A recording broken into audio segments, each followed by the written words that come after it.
Bonjour, bienvenue dans cette nouvelle vidéo, les astuces de Fred. Aujourd'hui, nous allons parler des problèmes de sommeil et évoquer la nuisance des cours d'eau sur le sommeil. Bien sûr, les problèmes de sommeil peuvent être multifactoriels. Problèmes de stress chronique, surcharge mentale, inquiétude et bien d'autres facteurs. Mais il y a aussi un facteur qui est complètement négligé, c'est l'impact de l'environnement sur la santé. Donc aujourd'hui, nous allons étudier comment et pourquoi les cours d'eau peuvent impacter notre santé et aussi les moyens simples de s'en protéger, sinon ce ne serait pas une astuce de Fred. Donc, pour comprendre comment les cours d'eau agissent sur notre santé, il faut d'abord faire un détour par la physique et comprendre la notion d'éther. Depuis l'Antiquité, tous les philosophes et les physiciens parlent de l'éther ou de la quintessence, le cinquième élément. Et jusqu'au début du XXe siècle, les physiciens intégraient l'éther dans leur compréhension de l'univers. Et le grand physicien Lord Kelvin en parlait, et l'éther était présent dans les équations de Maxwell et Lorentz.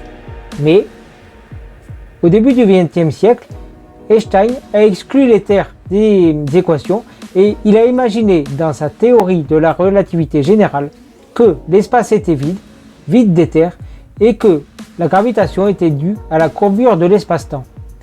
Mais dans le même temps, Nikola Tesla, qui travaillait sur le transport de l'électricité sur de grandes distances avec ou sans fil et sur la transmission d'ondes radio, utilisait des appareils à très haute tension. Et il a remarqué que quand il travaillait avec des tensions supérieures à 20 000, 100 000 volts, il ressentait des chocs sur son corps, même s'il y avait des boucliers ou des murs devant lui. Et il a compris que ces chocs-là étaient dus à des compressions d'éther, ce qu'on peut aussi appeler les ondes scalaires.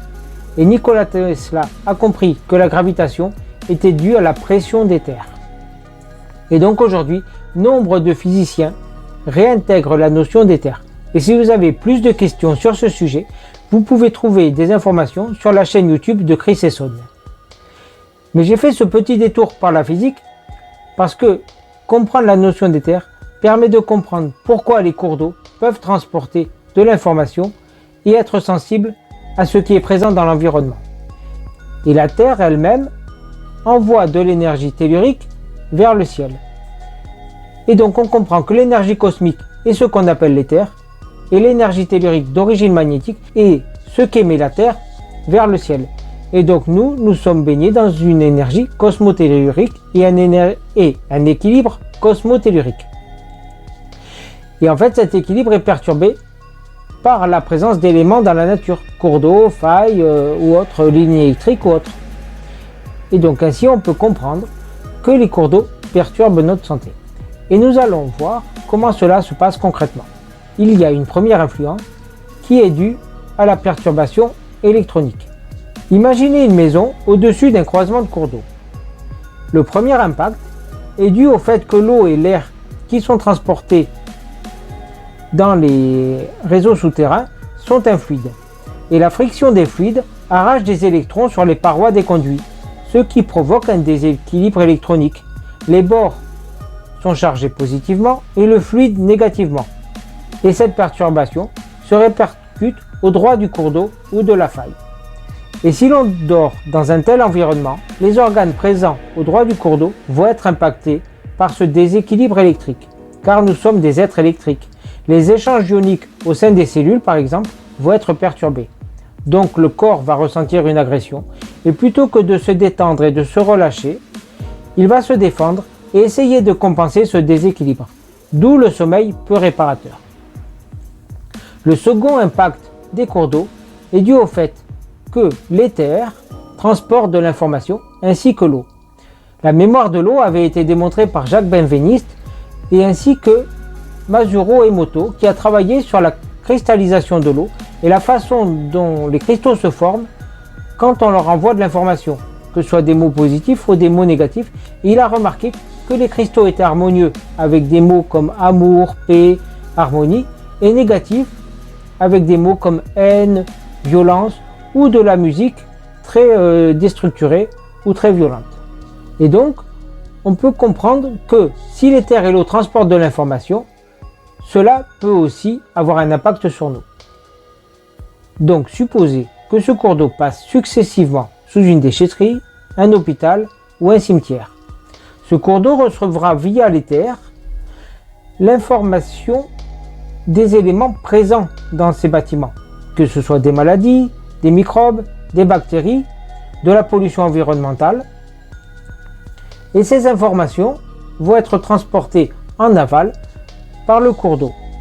Et si notre maison est située au-dessus de ce cours d'eau, cette information va pouvoir remonter dans la maison par l'énergie tellurique. Et le cours d'eau apportera la signature énergétique de nombreuses maladies. Ceci a été prouvé par de nombreux radiesthésistes et géobiologues qui ont compris pourquoi des personnes développaient les symptômes des maladies alors qu'elles n'étaient pas soumises aux virus et aux bactéries.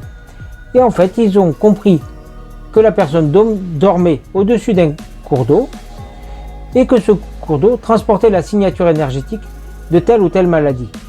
Et ce qui prouve la réalité de cette information, c'est qu'une fois que le lit était déplacé en dehors du cours d'eau, ou que la personne changeait de chambre, ou que l'information du cours d'eau était réharmonisée, la personne guérissait.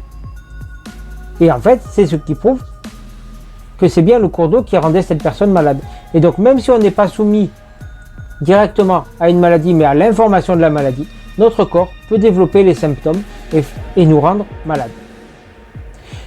Et donc, ce que je veux vous expliquer dans cette vidéo, c'est que si vous avez des problèmes de sommeil récurrents depuis de nombreuses années, sans en trouver de cause extérieure, et sans que votre médecin ou personne ne puisse vous aider, alors peut-être qu'il faut se poser la question de savoir si vous dormez au-dessus d'un cours d'eau et faire intervenir un géobiologue comme moi pour vérifier ceci.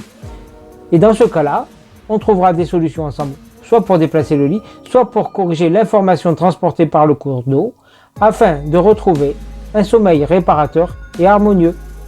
Merci d'avoir regardé cette vidéo et à bientôt.